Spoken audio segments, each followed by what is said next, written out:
Welcome back, Coltrane Davis Music Channel. Today I'm going to give a little tour of the Alamo in San Antonio, Texas. One of the famous Texas battleground during the U.S.-Mexico War. Okay, so let me go back. So we got a lot of interesting places in the Alamo, right? Tourist center. You cannot record any information or take pictures inside the building, but outside you are free. This is in the back of on the side or on the back of the building, right? So this is the battleground of Texas. All right, check it out. I'm gonna go back in the tour. This is a little wells right here. Back in the day, as you can see, people were getting water. Wells was a good water source, right? During the war, people is kind of bunkered down in the Alamo. So this is the source of water right here. Right, this is the well. You can see it's well preserved. See how deep is the well, right? It's not very deep, as you can see down, right? So this is the Alamo wells. Just go around touring.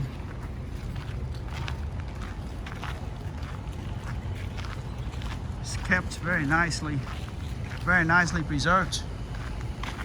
Okay. Let's see what we got here.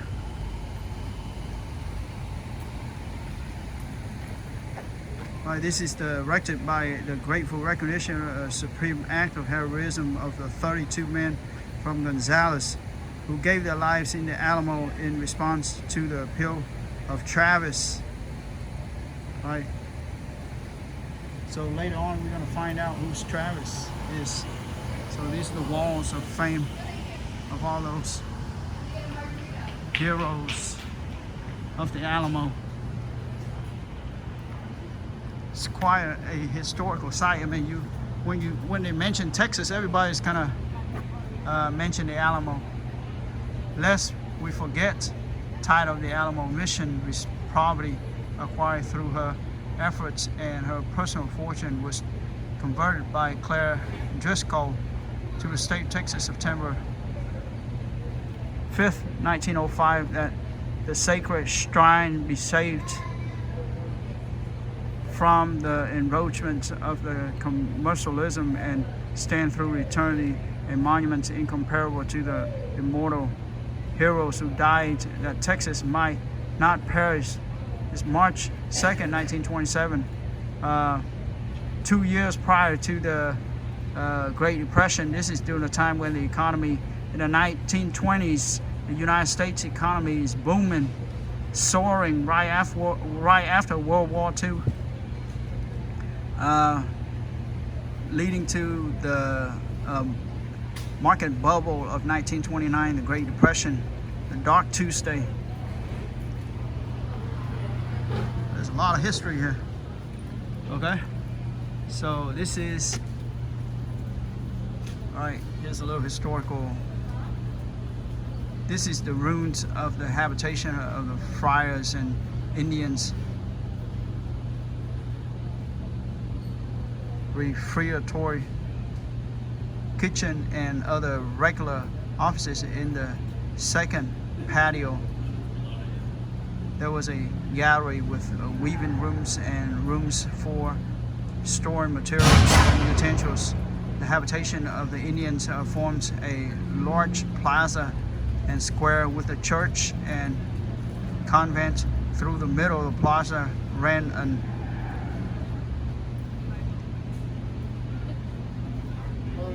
esquia with various trees on its banks, but in case hostile Indians might cut off the ditch, a well was dug inside the convent for which all inhabitants could get an abundant supply of water. Right? It's pretty neat.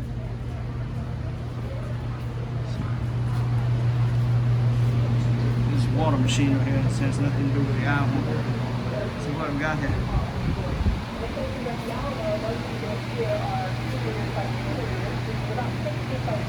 August 29, 2019.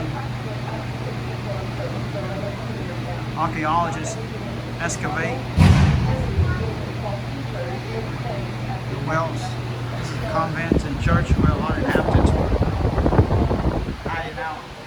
A safe haven, sort of. The Alamo donations. Alright, so look at this. Little pictures of the Alamo. Barricaded from the hostile Indians, Native Americans at the time. Right? It's a lot of history. Area closed. Preservation work underway. Still trying to. Let's see what we got here.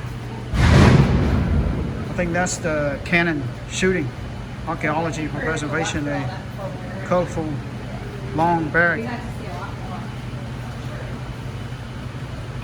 During the excavations in 2019, archaeologists discovered intriguing fragments of plaster amongst the dirt. These fragments weren't white as might be expected of soldiers' barracks. Curious, the Alamo's conservator Pam Rosser inspected the exposed wall and foundation. Here she discovered small areas of red, yellow, black, and white painted plaster still in place. I was so excited, says Pam. This is the first evidence we have that the long barrack was once colorfully painted. It's possible this decoration occurred early after construction, when the Alamo was a Spanish mission and the long barrack was a convento or friar's quarters.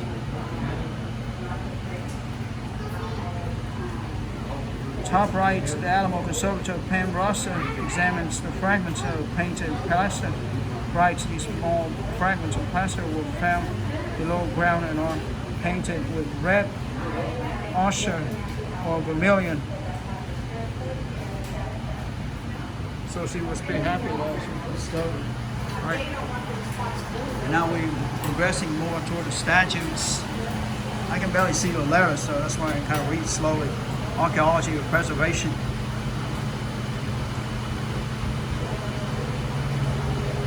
Past lives of a long barrack, guided by preservation architects, structural engineers, and stone experts. The archaeologists have carefully excavated inside the Alamo's oldest building, long barrack. Having revealed the foundations, the team could step in to assess their condition. Archaeologists' work also uncovered fascinating details about this building's life since the construction in 1724. As the team dug down, approximately 20 distinct layers emerged.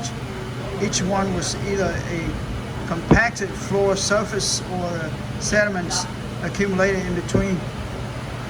As a result of this excavation, we now know that the long barrack could have had up to 10 different living surfaces over its lifetime. Today, the lowest and oldest is about 2 feet underground. Top right, archaeologists examine and document each layer revealed during the excavations inside the long barrack. Right, technical photography experts stitched together multiple high-resolution images to create a single picture of the layers. It's a lot of historical in every piece of preservation.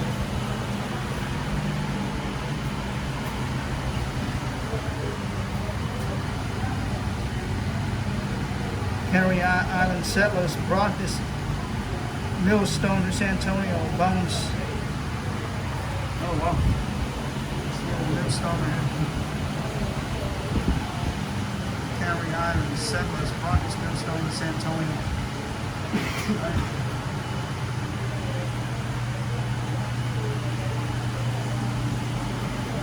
Spanish hospital right here. This is the hospital.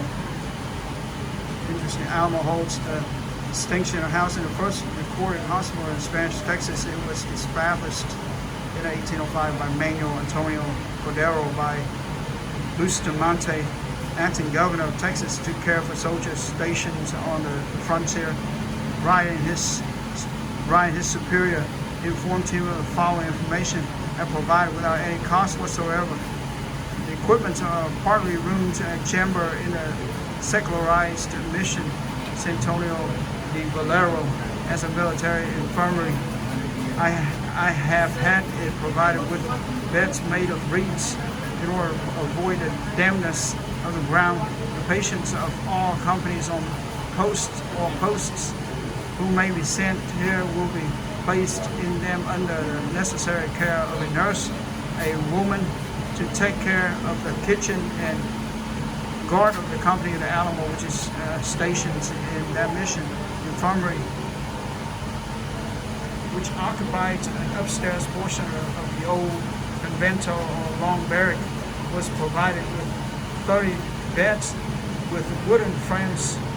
Nurses were detailed from the ranks, a duty not popular with the soldiers. In addition to somewhat indifferent care by the staff, the patients also had to endure a leaky roof which it rained. The hospital existed throughout the occupation of Alamo by Spanish troops. Pretty cool. Doctors at the Alamo. All right.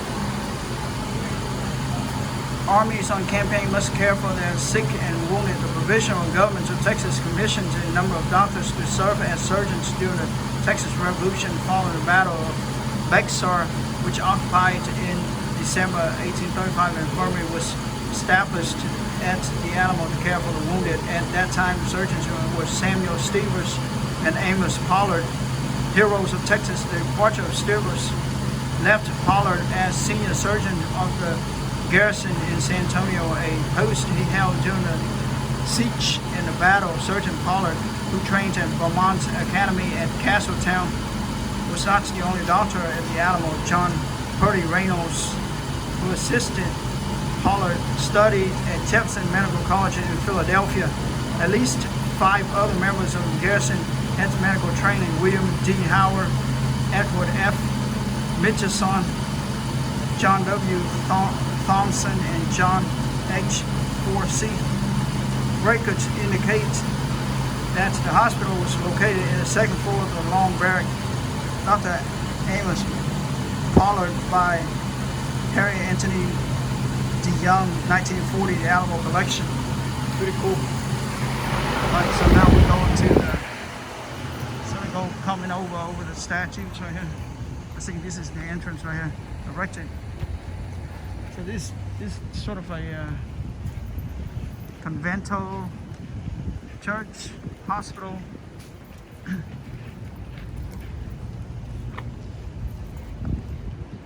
A lot of history.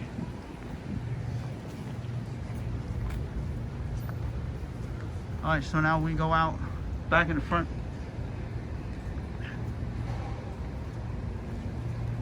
I'm gonna start with this guy right here.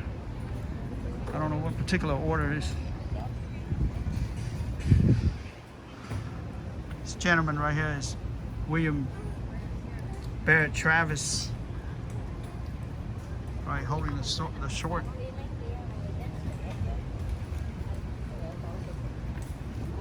All right, look at the face. William Barrett Travis, 1809 to 1836. 1836 is when Texas declares independence from Mexico. Lawyer, soldier, and Alamo defender. William Barrett Travis accomplished much before his death at the Alamo in 1836. A native of South Carolina traveling to Texas, Travis was raised in Alabama, where he taught school, edited a newspaper, and passed the bar all before turning 21. This guy was like a genius. He moved to Texas in 1831. 5 years before the Texas Declaration of Independence from Mexico, to escape debt and a failing marriage. So he accomplished a lot, but he also had a lot of personal foibles or problems too. Travis quickly became involved in the opposition of what many saw as tyrannical laws passed by Mexican administrations fearful of unruly American colonists in Texas. 1832, his behavior sparked a small revolt in the town of Anahuac. Despite his distrust of the Mexican government, Travis became a close associate of Stephen F. Austin and other significant colonists. Travis welcomed the split with Mexico when it came in 1835 during the siege of Bexar. Captain Travis captured a Mexican supply train at the grass fight. Travis and a small company of men arrived in Bexar in February 1836 to reinforce the Alamo. Travis's definitive cry, "Victory or death," ensured that Texas remembered the Alamo.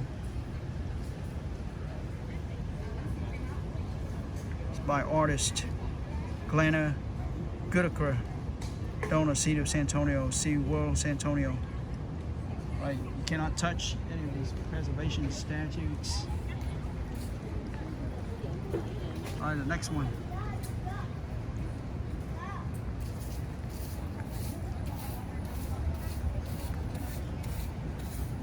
So who's this character right here? Right, standing right next to Travis Barrett. 16 minutes into it. There's a lot of historical notation. This gentleman is Juan Nepomuceno Sanguin, 1806 to 1890. Statesman, scout, courier, and mayor of San Antonio. Born to a prominent San Antonio family, Juan Nepomuceno Sanguin led a life of service to his community. He was both a soldier and a politician, becoming mayor of San Antonio in 1841. During Texas Revolution, Sanguin supported independence. He served as an Alamo courier and valiantly led his fellow Tejanos as a captain at the Battle of San Antonio after accepting the former surrender of Mexican forces at the San Antonio. Sanguin oversaw the burial ceremonies for the Alamo defenders' ashes. Sanguin remained an important figure in the new Republic of Texas. He served in the Senate and was instrumental in having all laws printed in both English and Spanish. Following a number of political setbacks, Sanguin left Texas for Mexico, where in 1842 he added the Mexican Army's efforts to recapture San Antonio. Sanguin eventually settled in Nuevo Laredo, Mexico, where he died in 1890. His remains were returned to the land that he loved and reinterred on July 4, 1976 in present-day Sanguin, Texas. Artist Enrique Kiko Guerra, donor IVC. So there's other people looking at statues, so I can only go to the statues that nobody's reading. All right, so who's this character right here? This gentleman right here is James Bowie. I think is another important figure. History of the Alamo. That's Mr. James Bowie right here.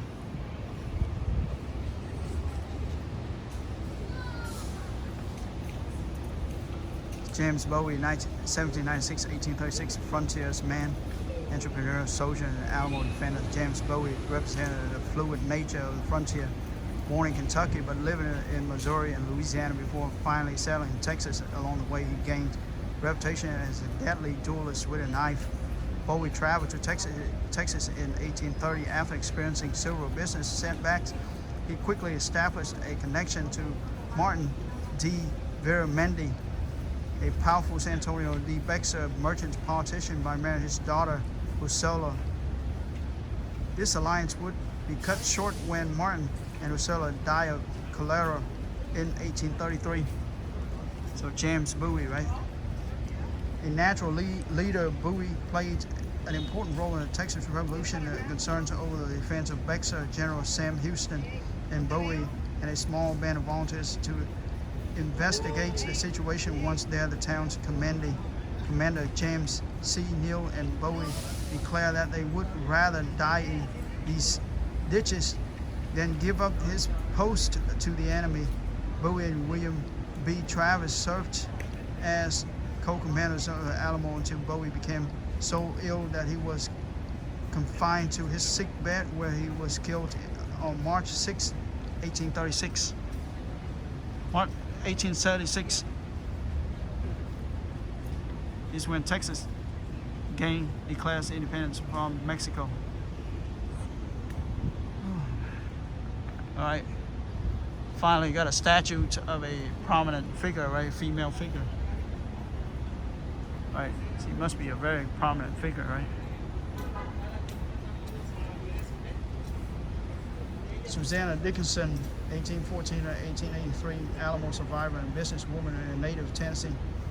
Susanna Dickinson and her husband, Alamo, settled in Gonzales, Texas in 1831. The couple had one daughter, Angelina, prior to the Texas Revolution. Living in San Antonio, New Mexico in February 1836, the family took shelter in the Alamo upon the arrival of the Mexican army. The Dickinson and the Esparza family shared quarters in the sacristy of the Alamo Church throughout the 13-day-long siege. Mrs. Dickinson later recalled her husband rushing into the room on the morning of March 6 and exclaiming, "Great God, Sue, the Mexicans are inside our walls. All is lost. If they spare you, save my child." After the battle, she, along with her daughter and several others, were freed and told to spread the word about what had happened.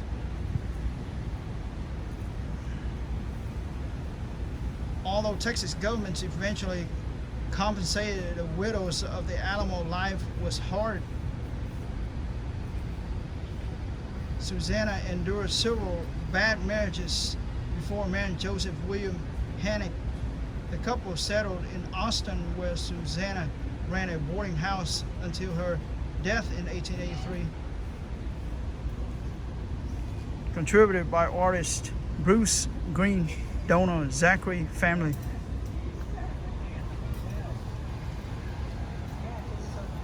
And this is John William Smith, the famous John William Smith. This might be good.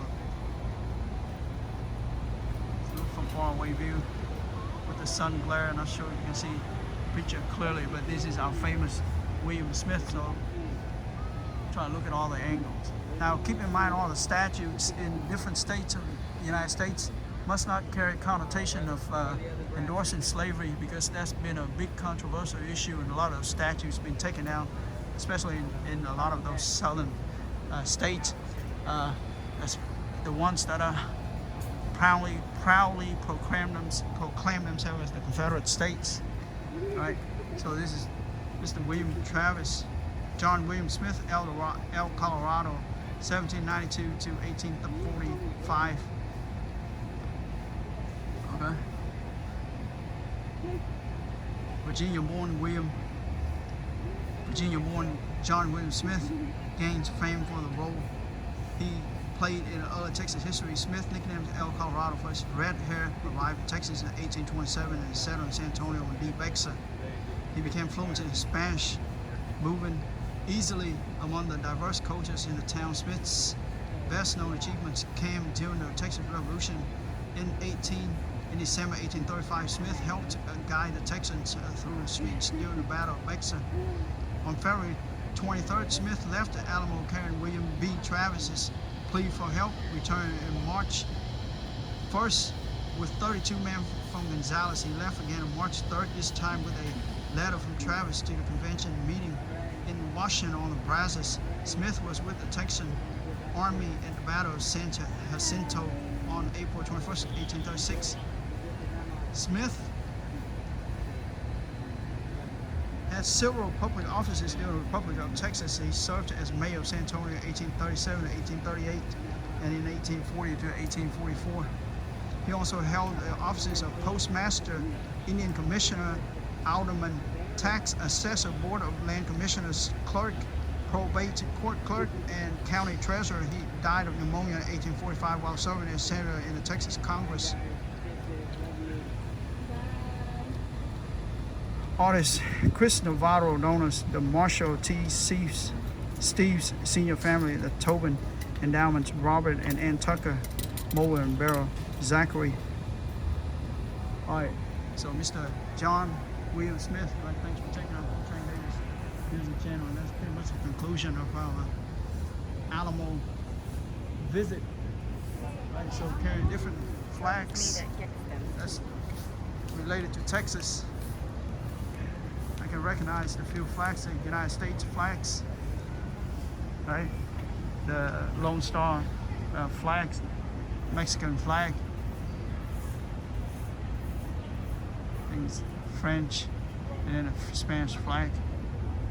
All right, thanks for checking out Train Davis music channel. Tune in to the next upload. Until then, peace and love. Keep the music going. Keep traveling. Keep seeing historical sites. Learn about the past, so we won't make the same mistakes. And educate yourself. Okay, thank you. Bye.